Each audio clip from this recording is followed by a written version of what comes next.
let's talk about clutch. It's everybody's favorite topic here, and it's one that I think any way you slice it, you're going to find opinions across the spectrum about what is clutch. Is there such thing as choking versus being clutch? What is the definition of clutch? Is the definition of clutch to not let pressure affect you and perform at the same level as you would in a non-timely situation?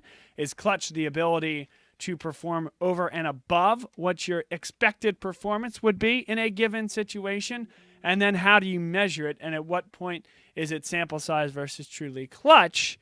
And then how do you get into the mindset of these guys? All very difficult questions. It's the reason I think it's a great topic for a show like this. So during the Seton Hall game, with the three of us here, the hosts have a text chain. We were going back and forth about certain free throws and certain guys as to whether they have been clutch over the span of the year. And clutch being defined as, however you want to define it. So I took it upon myself to do a little study and figure out whether, in fact, Villanova was, let's just say, hitting less of a statistically significant, smaller portion of free throws in timely situations versus situations where maybe the game is not in doubt. So let's set the parameters here. The parameters are, and again, it's somewhat, we'll say arbitrary here, but I picked a game where Villanova, at the point at which the guy goes to the foul line, Villanova is leading by 7 or less points or is trailing with, let's say, 11 minutes or fewer to play in the second half. Those are the assumptions I went with for whatever reason. We can always tweak it later. It just felt like at that point, the game is kind of getting to the latter stages, right? The last quarter plus of the game, 7 points being, it can really, if you miss a couple free throws, it can swing in a possession or two. So generally, those are timely situations. And so let's take a look. And you said either leading or losing by 7 points? Nope. Trailing at all. Now they haven't trailed by less than 7 very often. Mm-hmm. So if we were to, you mean more than 7? They haven't trailed by less than 7 very often, or more. They have not trailed by a significant number of points very much this season.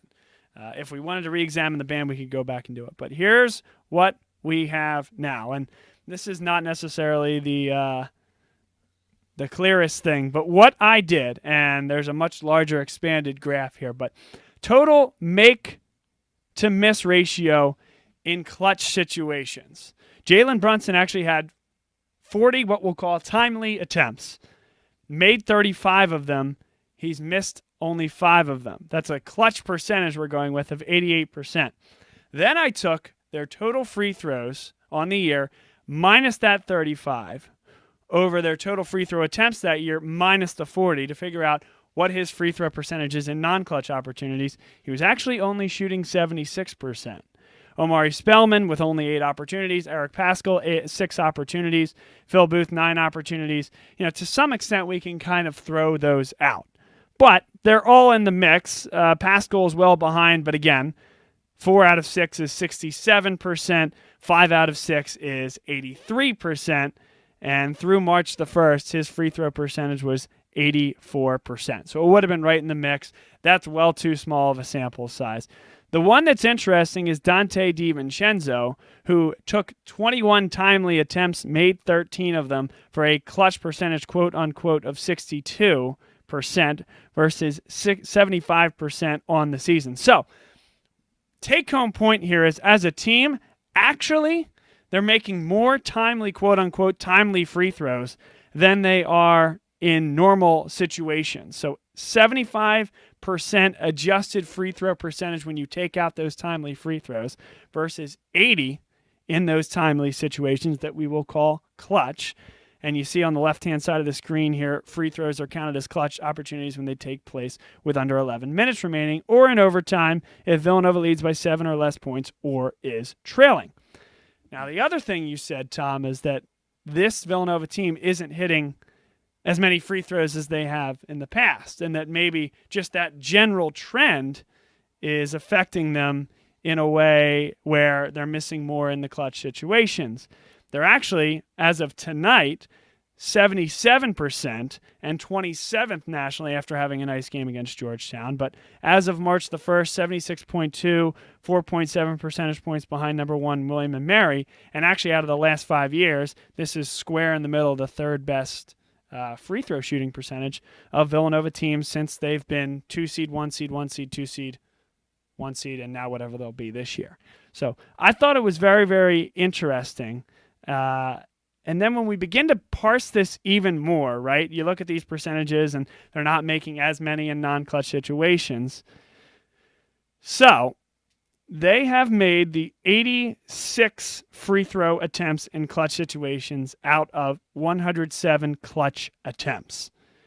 In order, and this is from the bottom, in order for Villanova's clutch free throw percentage to hit its season percentage, assuming the same number of attempts, Villanova would have needed to have made between 81 and 82 free throws, as opposed to the 86 that they have made. So we need to make the decision of whether that 4% is a big enough outlier or difference to become statistically significant. My thought is no, that it's not really statistically significant. But if there's anybody that maybe had the opportunity to be considered clutch, quote unquote, it would actually be Jalen Brunson, who has taken a lot of free throws in those situations and has only missed 5, oddly enough.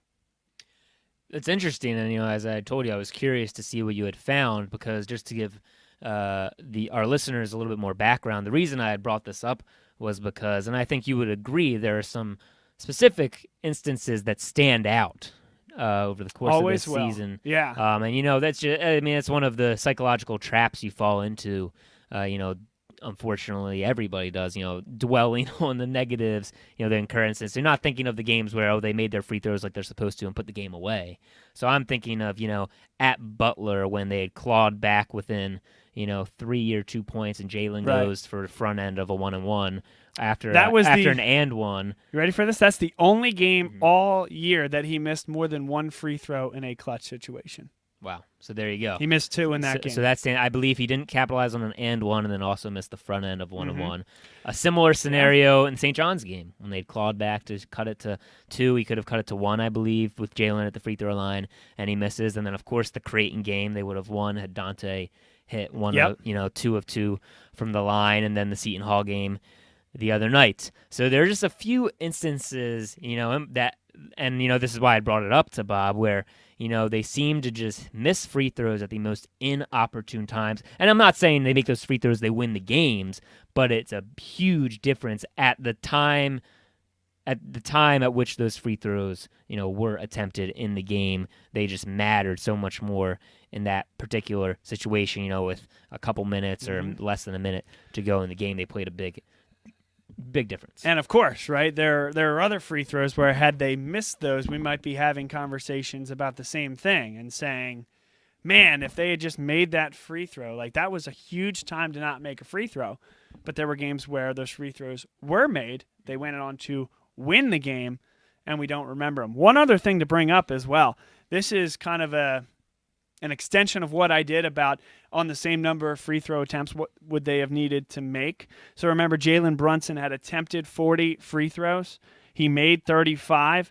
Now, in order for him to hit his otherwise season average, had he made 30 or 31, he would have ended up in that, whatever it was. It was 75, 76, right? So in between 30 or 31 free throws would have put him right at that season average. He made 35.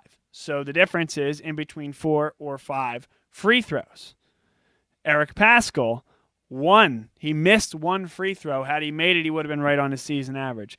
Bridges has a little bit more in terms of opportunities. His is between 1 and 2, and Dante DiVincenzo would have needed to have made 15 or 16 out of the 21 he's taken in order to match his season average. He only made 13. So that's 2 free throws on a sample size of 21 that wouldn't even qualify in terms of the law of large numbers at 30. So, again, when we go through these things, I wasn't sure where this study was going to come out. That's why I did it, put some time into it. And, I mean, those of you guys that know me, I mean, the Tommy John study, things like that. It's more just taking something that is either assumed to be true, assumed to be false, and digging deeper and getting those numbers. And I found that it was a very interesting study. I had a lot of fun with it. And the only thing I'll say, Tom, is I think you were really close to figuring out what the issue was. And here's what I think the issue is. Villanova actually is not hitting less free throws on average, on a percentage basis, I should say, than they are relative to prior years. However, they are shooting far less free throws than they have in prior years. So, while the percentage is just about as good, Villanova is still under 600 free throws taken this year. And I actually have this all written down here. So they've only taken 551 free throws this year. That's 5 less games than they played last year when they took 681 attempts. The year before that, when they won the national championship, yes, they had 3 more games. They shot 766, but I still think that's enough to say that they weren't getting the same amount of free throws per game. Here's what's really interesting. 2014-2015, they shot only 73% and took 815 attempts. 2013-2014, they shot 72% and took 848 attempts. Looking a little bit deeper into it, this is actually driven by one Javon Pinkston, who went to the line 203 times in 2014 out of the 848 that they took. And then 2014-2015, he went to the line 188 times out of the 815 that they took. Now, Javon Pinkston was, on average, in between a 65 and a 70% free throw shooter. So you don't need to be a professional statistician to know that that is an outlier that's driving those results down. If you take him out of the equation, the 73 and the 72% from 2014 and 2015, as well as 2013-2014, lines them up with the 78% in 2015-2016, the 79% in 2016-2017, and the 77% in 2017-2018. So there you go. That's a significant statistic. That's really interesting.